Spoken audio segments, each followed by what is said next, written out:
Welcome to There Is a Method to the Madness. My name is Rob Maxwell. I'm an exercise physiologist and personal trainer. I'm the owner of Maxwell's fitness programs, and I've been in business since 1994. Purpose of this podcast is to get to the real deal of what really works, and most importantly, why things work. Chasing the science.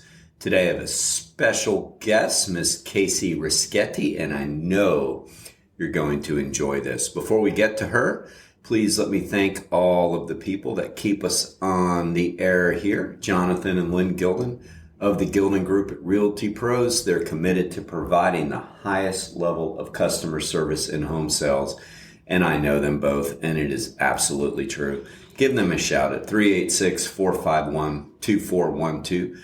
And also Overhead Door of Daytona Beach, the premier garage door company in the state of Florida. We are lucky to have Jeff and Zach Hawk here locally in Daytona Beach. Give them a shout for any garage door needs. OverheadDoorDaytona.com. All right, without further ado, I have Miss Casey Rischetti here with me today. And she's been training with me for a couple of years, but I've known her a little bit longer than that. And I think Casey's an amazing story with her fitness. I mean, we've come so far, and she did a physique competition about a year ago, a little bit over a year ago.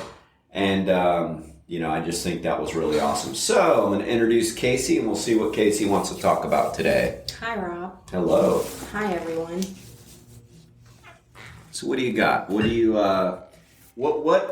why do you think physical fitness is so important to you? Because I know it is. You live it. I don't know how that got ingrained in me for this long in my life, but I do know about how it started, and it was very innocently a part of my family and my growing up. My mom's from the South in Georgia, and typically Southern food, a lot of fried food, a lot of, my grandma had a can of bacon grease on the stove, and that's how everything got cooked, with either bacon grease or everything was fried. And nobody in my family had weight problems, health problems in my immediate family, my mom or my dad, but for some reason my mom was just really in tune to that generational correlation between habits, physical habits, and food habits that she innately felt led to a lot of my grandparents' health problems, diabetes, heart problems, and that's ultimately what my grandparents ended up passing away from. So your mom was more aware of it? So my mom was very aware of it. She had a healthy skepticism of pharmaceuticals and, just go and take this pill and it'll cure everything. Right. And always resorting back to what you put in, you get out, and making meals at home. And that was right around the time I'm 42. So, back then that was the boom of the processed foods. It could have been very easy for her to just stock the fridge full. Would you say that was like 70s? No, I mean, not... I wasn't even born in the 70s. No. I mean, like, would you say she was... Because you're right, the processing boom was, sort of hammering home in around the 70s. So would you say that, like, that's when she got really aware, though? I'm not sure if that's when she got aware of it. I think it was when we were little, like early 80s, mid 90s, when it was just really, really... It would have been really easy to stock. Me and my brother became so cheap. Right, we were latchkey kids, so we were home.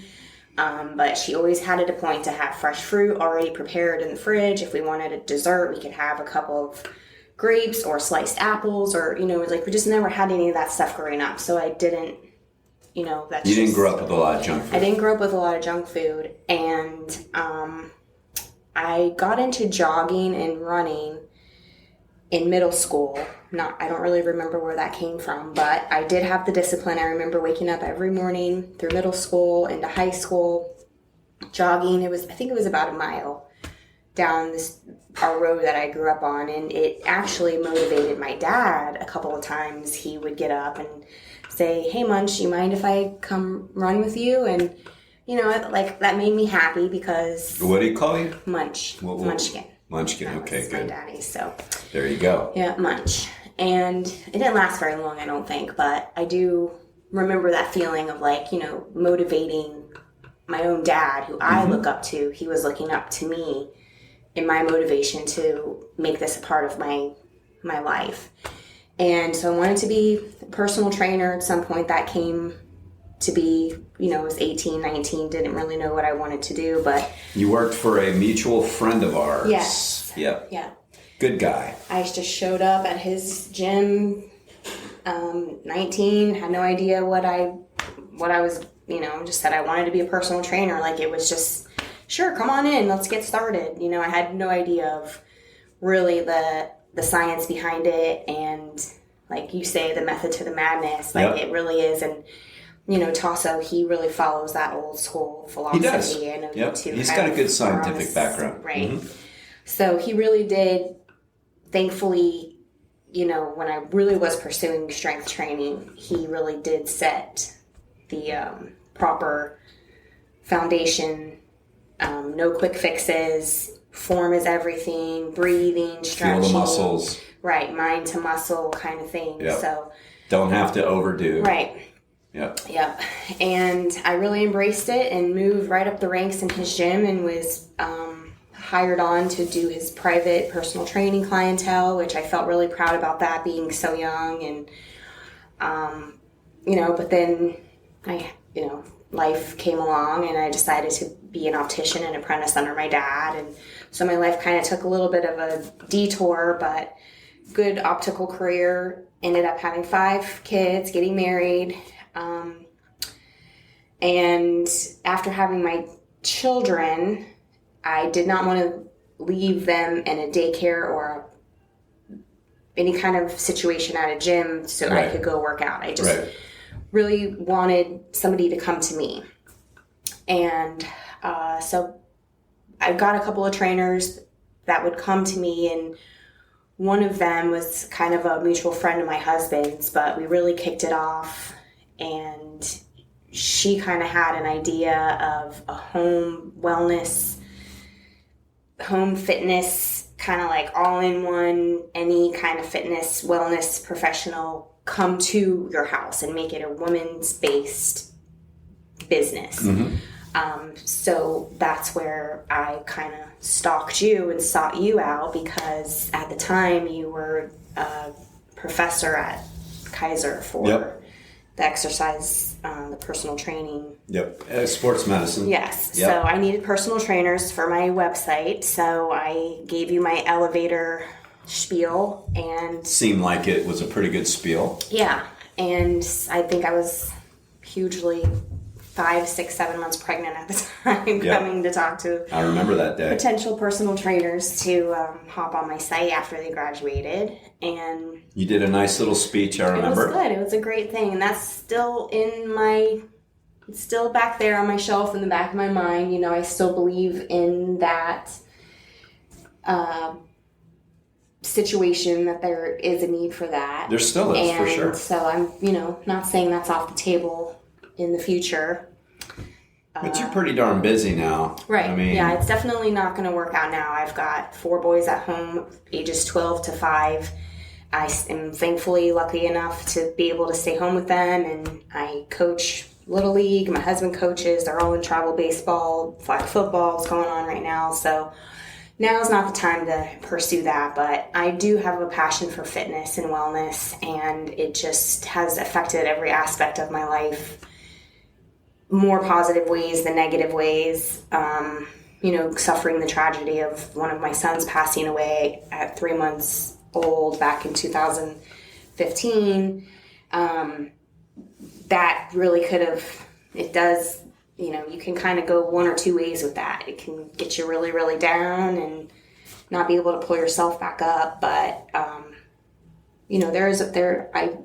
believe there is a place for medicine, and antidepressants and these kind of things are very helpful tools, but you really need to look a little more deeper inside and do the hard work, no matter if it's working on your mental wellness or your physical wellness.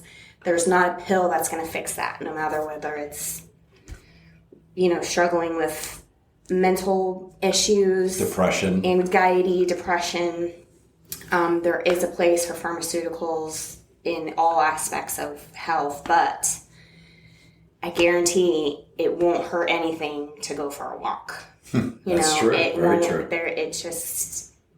And just start slow with that, and see how much it makes your mind stronger, your body stronger. And, I was able to get off of all of that stuff, which I believe helped me be able to perform more clear-eyed. Just to get through, right? Yeah. But it's still the hard work, no matter what it is, no matter if you want to lose weight or if you want to get better, that's there's just no shortcut. There's no easy way to do it.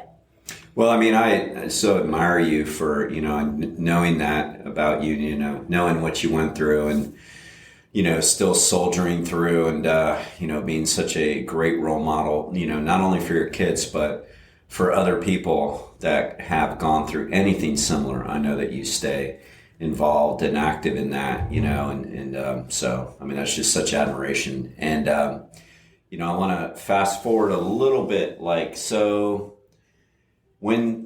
we knew each other and we kept kind of going back and forth on you starting to train with me, because then you wanted to do your own personal training with me, become a client. We kind of went back and forth because I think, I don't know, you're spitting out 1 or 2 or 3 kids. Yeah, always the kids. You're always pregnant. I mean, it was like every time I met you. Trying to get me back in here. And, so what precipitated that? So when you came in this time, to really work on it this month, 3 years. I mean, you needed some work, right? Yeah.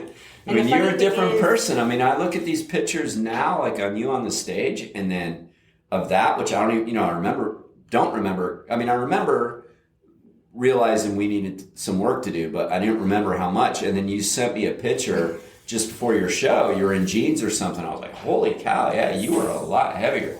Chunky. So what happened there? What precipitated that? Well, I know myself, even though it's like, do as I say, not as I do kind of thing. And I obviously come from a fitness background. I know what to do. I know what I should be eating, what I shouldn't be eating. But I also know that I just like being told what to do. And being responsible of a household of 6 people, I just didn't have room in my brain to sit down and figure out my workouts or motivate myself to go to the gym and go in there and do it. I just knew that, I had tried it probably for, I had a membership at LA Fitness and I would go and fiddle around with this and that, and it's just too easy just to leave. Mm-hmm. And, I'm tired, I have a kid, so I know that I needed the accountability and the motivation, and I know that you take your time and write out very thoughtful workouts and get the most bang for my buck, per se. I'm only in here for 30 minutes. Yep. And, my initial goal was just to get stronger and obviously lose some body weight. You did. And I knew my body. I knew that could happen very quickly. You're very athletic. Yeah, I knew that it wouldn't be a problem. And then you kind of knowing that I needed a little bit more of that just to be my goal. We started talking and throwing the idea. I think I even said it jokingly of I'll do a bodybuilding bikini competition or something. Totally off the cuff, but you latched on to that, and gotta be careful what you say to me. Did not let it go. No. So 2 years later, I'm up on the stage in my underwear, basically, you say, and it was a bucket list thing for me. I tried not to let the competition of it get to me too much. I knew I wasn't I didn't compare myself to those people because my journey wasn't their journey. Right. My goal for that day wasn't the same as theirs. Right. And I just wanted to do it. And I had my family there, my kids, you were there, a couple employees from the gym, people that I see 3 days a week. It's family here. And so that really meant a lot to me to be able to be up there. And my kids have seen me work hard at it, really concentrate, be disciplined with my diet and my walking. And And you placed. Yeah, I placed in every category that I went out for. I think you're in 3 categories, right? Yeah. Yeah, placed in each one. So that was just icing on the cake, just doing it was the goal. Right. And I had fun with it, and I did have fun with it. And my kids were proud. They all had their muscle mommy shirts on. My mommy can lift more than your mommy. And it was it was fun.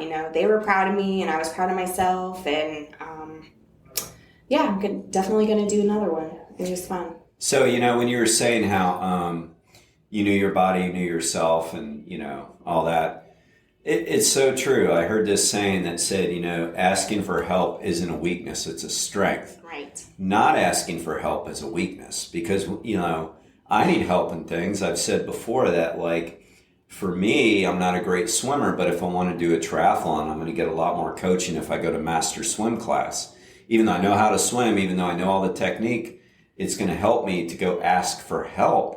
So, people that don't ask for help because they get their ego involved, I should be able to do this. It's like, well, it's not about that. It's about having a tool. Like you said, I like how, and it's funny, Joanne last week said the exact same thing. She said, I want to go someplace where I don't have to think because I'm tired of thinking about it. You both are very busy in your days, her with work and you with your kids, and you're both busy. I mean, your schedules are filled to the max. You don't want to have to sit down and go, oh, should I do legs tomorrow? Oh, should I do, I don't know, maybe I don't know if I should do that exercise. You don't have to think about it. Right. I mean, that's a gift. I mean, it adds up. If you're sitting there at the gym, and then it just becomes where it's just like overwhelming, and then you just leave. And even though you had full intention of, even to this day, I don't know if I would, because I'm just so spoiled here with just not having to think about it. And, that's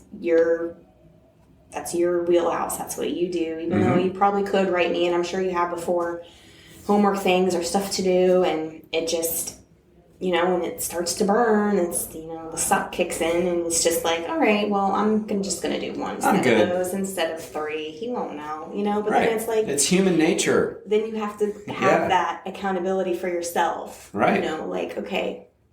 And my thing is the food is like, I have no problem with the workouts, but even prepping for my show, that's what I tell everybody, like that discipline of that's the hardest eating, part, and right? That was hard, especially having young kids at home, one little bite of a chicken nugget here or an extra thing of macaroni and cheese here. It adds up. It definitely adds up. So people that do that for, career and professionally, it's dedication. You might think it's up there just flaunting their self around, but they are athletes, and it's hard work, and it's...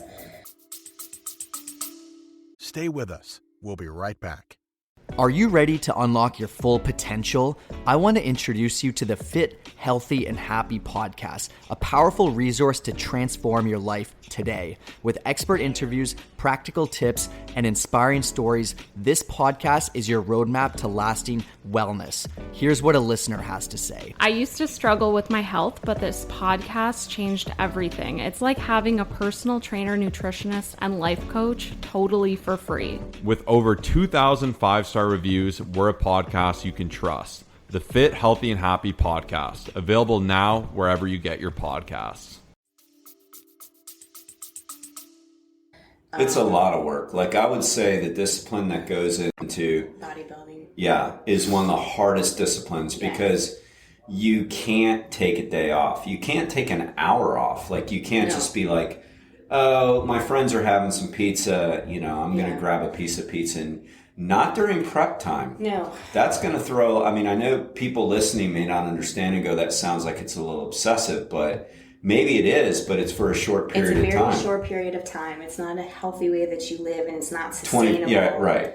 And, the mind... But for 3 months, it sucks. And you see how much what you can do to your body and how your body's changing, and it's just one piece of pizza, right? Yeah. I've seen people, break that, and the next day they wake up, when they're really in shape, and they look at themselves in the mirror and go, holy cow, I'm holding a lot of water from that sodium. Yeah. People don't realize you can't mess up. Science, for sure. Yeah, and you can't even, mess up the morning of with too much sodium. You put all that work in. So Yeah, it takes a lot. I think it takes the most discipline to do it right, which you did, than any other sport. I'm not saying it's the hardest. I'm saying it takes the most discipline. It's discipline. And the Day in walk and back day out. from that after the show, you know, you see how this nice physique that you've built and cut down, and, you know, I can go back, I have to go back to eating regular now, you know, and you see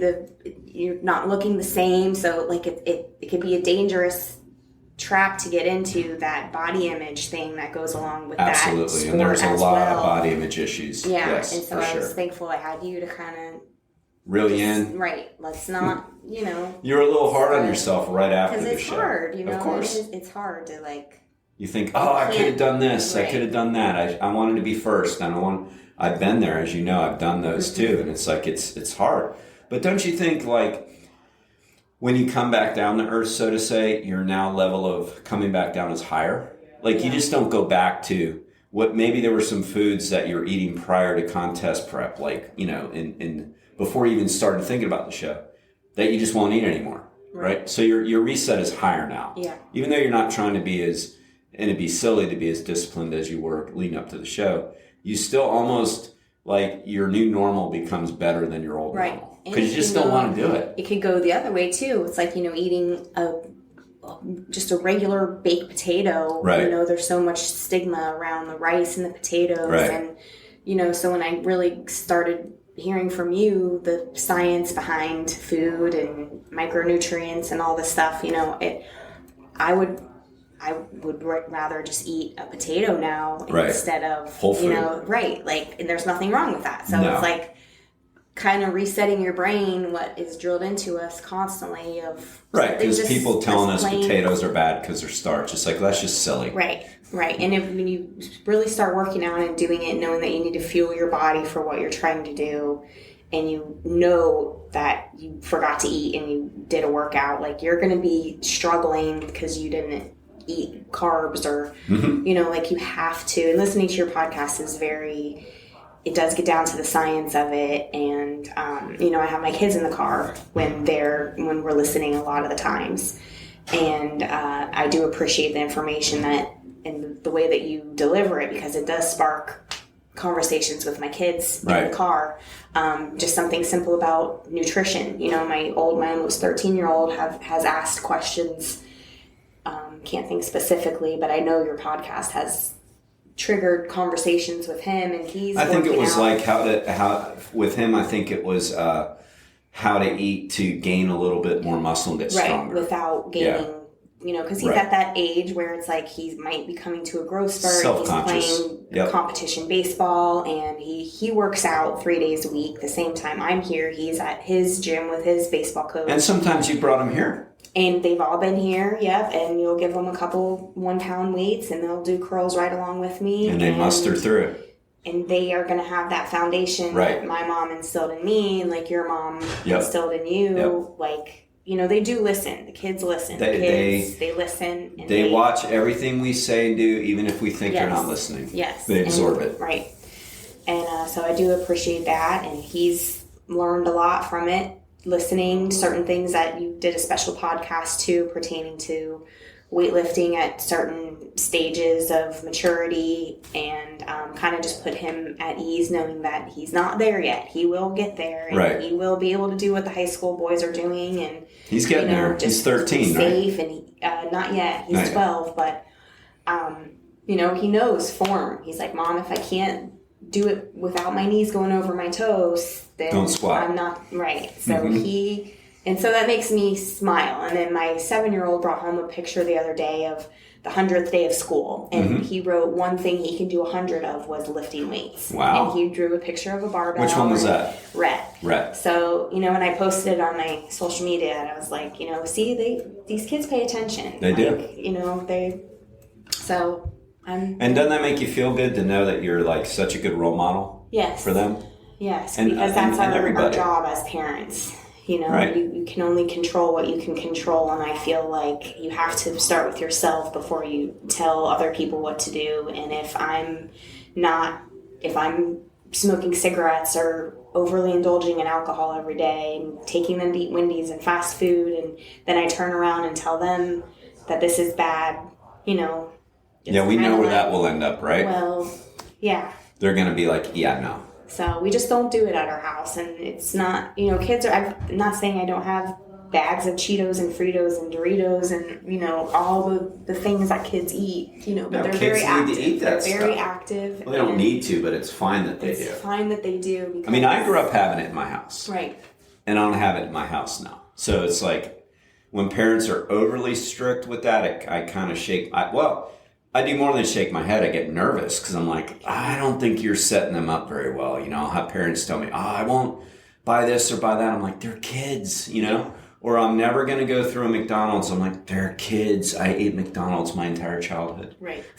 It's like, it's not that. It's teaching the other things too. And they're at baseball practice for 2 hours a day, 3 days a week. So, you know, they're on the trampoline. They're not. But then they sit and, you know, some days they're on the Xbox for 6 hours straight. You know, it's everything in moderation, no matter whether it's raising your kids or in your everyday life. You know, there are some days where you just need to stay in bed if you can and just doom scroll on social media and get your dopamine and serotonin. But then, there's too many absolutes nowadays, aren't there? There's too many get off social media. It's like, come on. You just have to be mindful of what you're doing and explain it. And know, like, even talk to yourself. Like, okay, I'm gonna sit here and not do anything all day, but tomorrow we're gonna do laundry, we're gonna organize the pantry, we're gonna absolute rules don't work. No, there can't be anything. I know people that are that way with their phone now.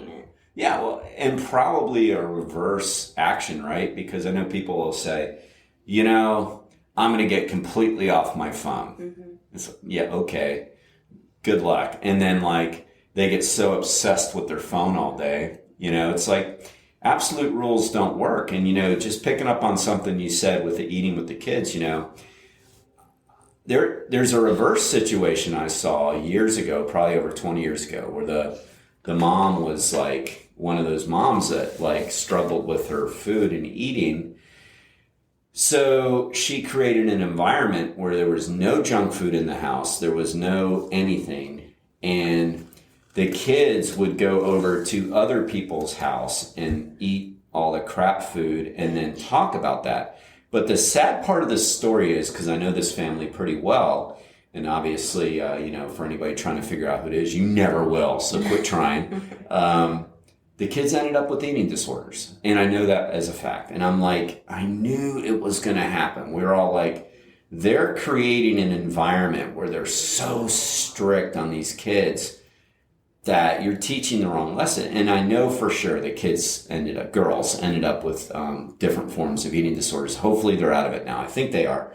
But they went through a period of their early teens, late teens maybe, where they really struggled. So it doesn't work, people. Mm-hmm. If you're that way, get counseling. Don't try to put these strict rules on your kids, because it's going to backfire on you. I know you have good intentions, but don't do it. All right, Casey, we're getting near the end. As I've, say to you in person often, I'll say to everybody else, it's like, you make training people really easy because you have a great attitude, joke around a little bit, but like a great attitude towards working out. You're always up for trying different things that no does not come off Instagram. We make a little joke. Did you see it on Instagram this morning? He loves my hacks I find on Instagram. I love them. And I love when she makes little comments on social media. It's funny. It actually is funny.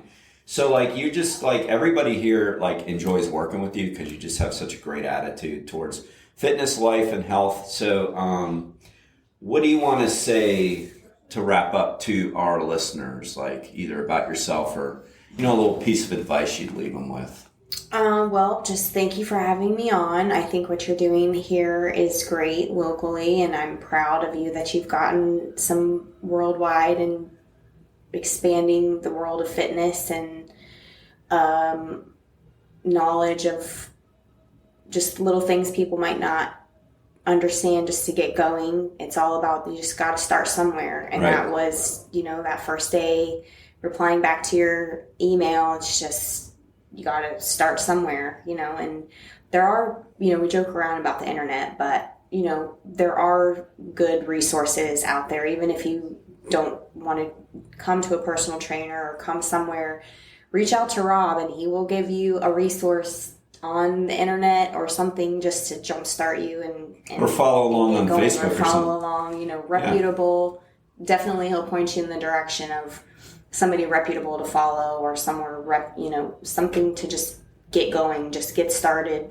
And you don't have any idea what that path is going to open up for you personally. And that's going to trickle down to your family, and that'll trickle down to your job and your friends. And it's a good thing. Like, is that what Mr. Rogers says? It's a good thing. It can be a good thing. He was a good man. Yeah, he was. Yeah. So just do it. Just get out and do it. Just start. It seems daunting and overwhelming, but you're right about the internet too. Is that our internet is like similar to, at least when I was young. I'm older than you, but my parents would say, "Oh, all this crap on TV." It's like, well, there's good and bad. I mean, you're exactly right. I mean, there's so many great things on the internet. And you know what? There's so many great things on social media. Yeah. It's like, learn who you should follow. Like, everybody has to do their own work on that and go, Yeah, I'm not going to take fitness tips or diet tips from a 20-year-old. But if somebody does, that's their fault, right? Right. It's not the influencer's fault. What you're doing. No. Right. You got to stay in your lane and do what you can do. And it's no different than like on the TV years ago. You turn on an infomercial. Well, if you fall for that, that's on you. It's not the infomercial's fault. So, yeah, I think that's a really good point. It's like there's so many good things you can look up that I didn't have the luxury to in my 20s. Like, we had to literally go to the library at UCF or, DSC, wherever I was at the time, and like look for stuff. Now you can go Google search for ChatGPT or that. That's even better. And go, okay, give me tips from Mayo Clinic or give me tips from the American College of Sports Medicine. It'll give you step by step exactly how to do this exercise properly. We did an experiment and sent it to you. Yeah, it was pretty cool. It was dead on. Yeah, you just talk to ChatGPT.